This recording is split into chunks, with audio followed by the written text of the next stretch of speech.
Alright, Dusty Skeeto here. Welcome back to the garage, where today we will be replacing the internals of the forks on my old DR650. So let's look at what we got for parts. We've got some Race Tech, I believe they are, non-progressive, just straight rate suspension, heavy rate springs. I'm a heavy dude. We've got some Cogent Dynamic cartridges. We've got a brand new bushings and internals kit there, and we've got brand new fork seals as well as a piece of PVC pipe to make a spacer. So we gotta take all this, put it in here. All right, let's start. All right, so the first thing you wanna do is get the front tire off the ground so you can get, everything out of it. The next thing we're gonna do is we're going to loosen the fork caps, I believe is what they're called. To do that, you are going to need a 22 box wrench. Don't undo them all the way, just undo them a little bit because it will make your life way easier when the forks come out of the bike. We're going to remove the two bolts here that hold the brake caliper onto the brake disc. To do that, you're going to need a 12mm socket. Once those two bolts have been removed, you're also going to need a relatively large Phillips head to remove this screw right here, so that way you can get the brake line off of your fork tube. I just used a couple of zip ties to hold my brake caliper up here so the weight's not resting on the hose, and it'll probably keep itself on my front fender. All right, next thing I gotta do is to remove the front tire. The first step to removing the wheel and removing the axle is going to be removing these four pinch bolts. These pinch bolts should be held on with very minimal torque because they will snap easy. To remove them, you need a 10mm box wrench.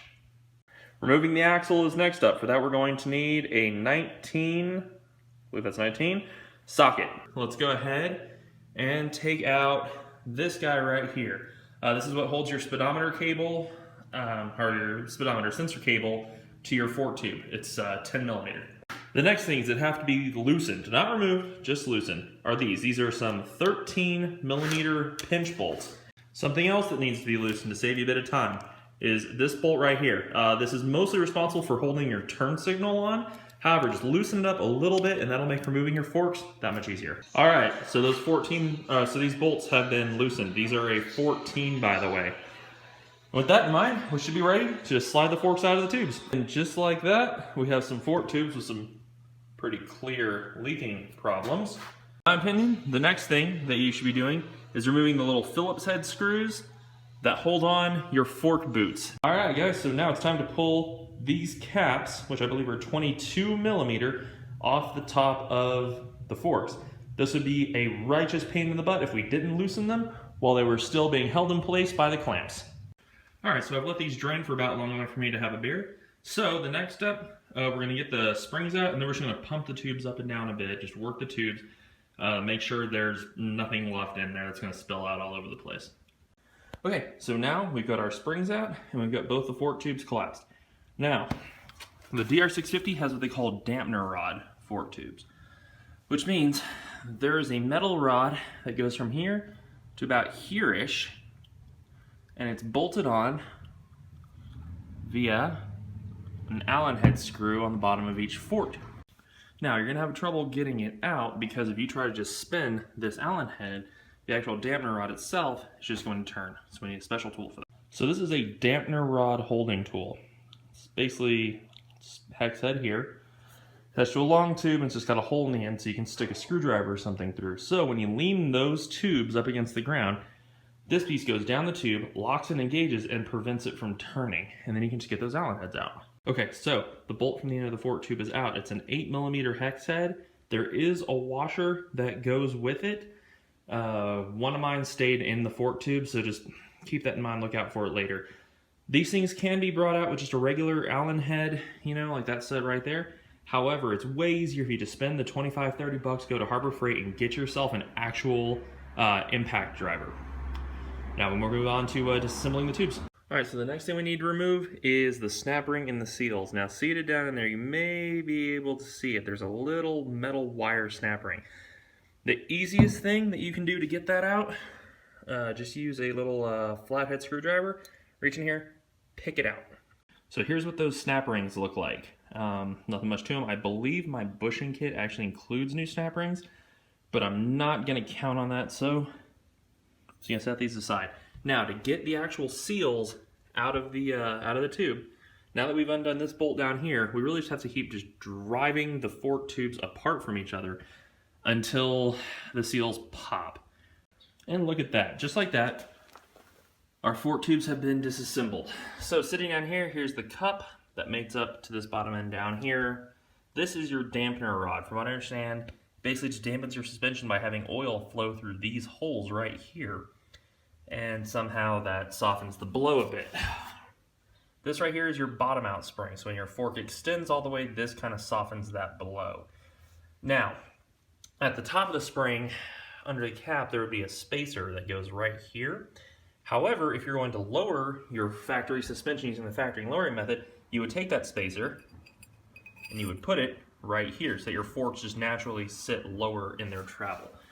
Now, one thing you'll notice about the factory suspension is that the spacing is wider here than it is down here. That's because it's what's called progressive suspension, which means further down into the stroke, it takes more energy to compress a spring. So the orientation actually matters. Otherwise, it's going to be super hard to blow through the first couple inches of your suspension and super easy for the rest, which is not what you want. Because I'm getting straight rate springs instead of progressive springs, it doesn't matter. The spacing should be equal the whole way through. Now we're going to clean these up. I'm just going to use some dish soap because that's got some grease cutting power where I need it more, like down on this thing right here. And right over here, I'm probably going to use some simple green, and I'll come back when they're all nice and shiny. All right, your fork tubes have been cleaned. Now look at how good those look. We're not quite done with them yet. However, the big thing is we cannot have water in the suspension when we pour the oil in because water and oil do not mix, and I hear that just gets ugly. Now, if you're lucky enough to live in somewhere dry, like I do, we're just going to leave these here for a little while. Come back, I might put a box fan in front of them or something like that just to keep the air circulating around them. But these will probably be dry in like an hour or so. I'm going to go inside, drink a beer, or watch a movie or something. Because that's about all we can do with them for right now. Once they're dry, we're going to polish the inner tubes a bit more with some 440 grit sandpaper. Just because I read on ProCycle, they're saying if your fork seals still weep a little bit of oil around the edges, even though you've already replaced them and there's nothing visible that would indicate why, give them a little bit of a polish with some 440. Racetech, actually, if you send your springs or your tubes off to them to get redone, they'll actually polish them up with 220 to make them a little bit slipperier, I guess. So 440 ain't gonna hurt. So I have some 440. I'm gonna put some WD-40 on the tubes and give them a shot like that, see what happens.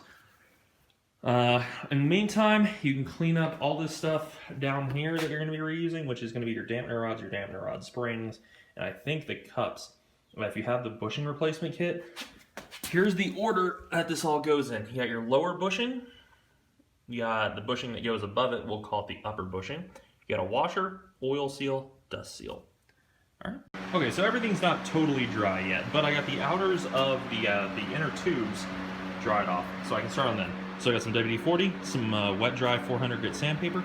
Also, they said on the website you could use fork oil, which makes sense. I just don't know how much exactly I'm going to have to spare, so I don't want to risk it. So I'm going to spray down, I'm going to pull one of these tubes, spray the outer edge down, and then just kind of give it a handy with this sandpaper here, and we'll see how it looks. So I've done the polishing on the tubes with the sandpaper and all that. I don't know if you can see it. There's actually a little bit of like I think it's called a cross-hatching pattern that I'm starting to see here. Looks a lot like the inside of my cylinder. So now I'm going to go ahead and put the bushings on. So remember, it's going to be lower bushing, upper bushing, washer, and then later the two seals will go on top of that. The thing that we're going to do is we're going to start reassembling. When we reassemble, we're going to be adding these, which are Cogent Dynamic cartridges. These sit on top of my dampening rod like this, with this lock nut pointed downwards towards the bottom of the tube. Let's see, we got my springs. I'm going to cut that into some spacers. We got the new seals over there, blah, blah, blah. The only tool that's different this time that we're going to need is either a fork seal driver, or you can take some PVC pipe and sand off the sharp edges on it and all that. And I just split it in half, and I use my trusty rubber mallet there, hammer them into place, and you know what, that works pretty good. Okay, so now we're down to reassembling the fork tubes. So here's the trick. The dampener rod with the bottom out spring drops in through the top of your inner tube, so that the dampener rod will be sticking out the bottom. Once it's sticking out the bottom, you put the cap on, and then slide that entire assembly into the bottom of it.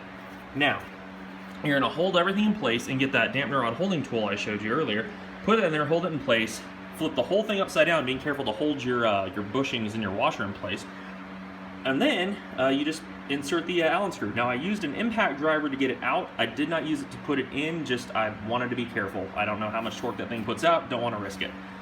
Alright, moving on. Alright guys, we've got 2 completed fork tubes now. So, what we're going to do after this is we're going to take the cartridges, we're going to drop them in the top and get them seated on the dampener rod. Got it in pretty easy on the first try, so I'm going to show you my trick to it. Since these are off the bike, we have a lot of luxury with positioning. So what I did was I took this and I set it on top of the spring like this, and I just held it in place, picked that tube up, held everything in place there with the other hand, flipped it upside down, and just set the tube down on top of this. I just pulled the spring out and checked, and that one is sitting on the dampener rod, so that's what I'm going to do with this one. The trick I learned on ADV Rider a long time ago is to never use a seal driver on your new seals. So I put my new seals in place and then took the old oil seal, which actually has a little bit of oil on it, so it kind of lubricates everything too. I set that on top of it, and then I use these rounded out PVC pipes and I actually drive against that with my mallet, so that way I don't risk damaging my new seals using my improvised seal driver. Now if you had a real seal driver, it probably wouldn't be a problem, but for me, take extra care. And here we have our snap ring in place. Now, you'll see this kind of a groove that it disappears into. That's exactly what you want. Also, you will hear it click when it finally gets in position. You'll hear it click probably twice, once on this edge, once on this edge. And this one's ready to have a spring and oil and a spacer and all that jazz added to it, but first we gotta do the other one. Okay guys, so now that we have the seals and retainer clip and all that jazz in the fork, now, before I put the spring back in, I'm gonna go and dump the oil in, just so there's less in the way. The guide I'm using calls for 19 ounces of 5-weight fork oil. So, I've got 19 ounces measured in, dump it in here, and then put the spring in, and we can kind of sort out the rest from there. Okay, so now looking into the spring with the washer sitting on top of it, you can see that it is quite a ways from the top. However, it's a ways from the top in a way that the original spacer won't fix. And that's because the new springs are a bit shorter, close to an inch, if I remember correctly, than the factory springs, which is why they give you this.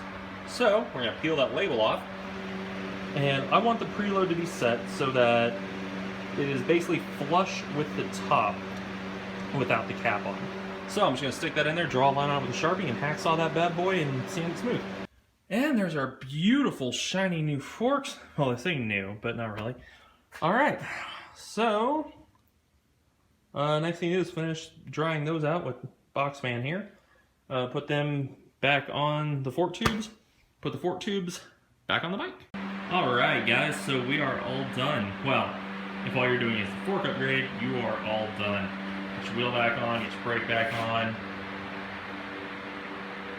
Looks pretty dang good. God, here's to hoping it doesn't leak.